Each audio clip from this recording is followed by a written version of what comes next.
teetichi baay'ateef kurreen buqqisuun hojjechaa turan miti. Miliyoon 50 ta'aniiti warra shanii dhidhiitaman waggaa 50 deemanii bikka tokko hin geenye. I was sick and fed up of that and I wanted to change it. Okay?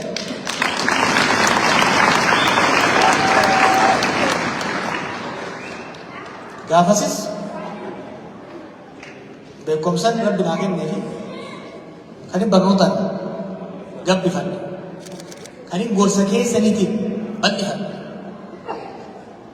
isin abdaddee uummata kana abdaddee itti deeme takkaan hanqaan isine takkaan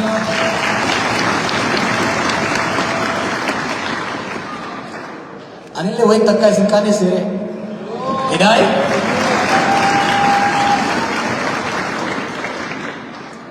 isinin loluu hin danda'a isinin mormuu hin danda'a na mormuu dandeessa isin aarsuu hin danda'a na aarsuu dandeessa takkaa garuu isin kasaarsee hin beeku wallaahi isin kasaarsee hin beeku namni dhagaa yaada tokko kan isin ittiin dhufu hirribaa ka'ee ittiin hin dhufu akka Ameerikaana keessaa qabadhee hin dhufu qoradhee itti yaadee hayyootaan mari'adhee manguddoo irraa gorsa fudhadhee eega bilcheessine booda isin dhufu. Mormii, falmii, yaada gorsa keessanii gabbinee hojiitti seenaa jechuudha. Cidhiin kitaaba kana keessu waan biraatii miti. Maaf kitaaba kana barreesse? Tokko manni mormata aadaa seenaa boonsaa qabu. Garuu oral society waan ta'eef barreeffachuu isaa gaariidha. Baabashaatoo irraa kaasee warri as keessa jirtan gameeyyiin qabsoo kana seenaan ta'e osoo barreeffamte kitaaba kanaa 5 ol baati.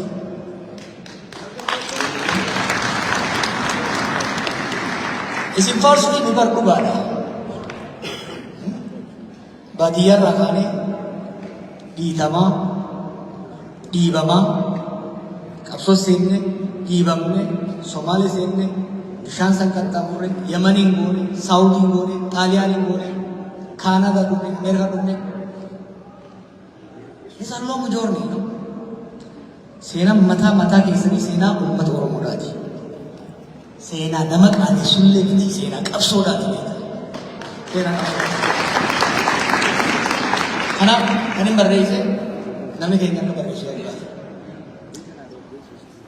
Lammataa wanni baroota 2013 hanga 2018 hojjetame seenaa addunyaatti waan galmaa'uu qabu waan beekamu qabu.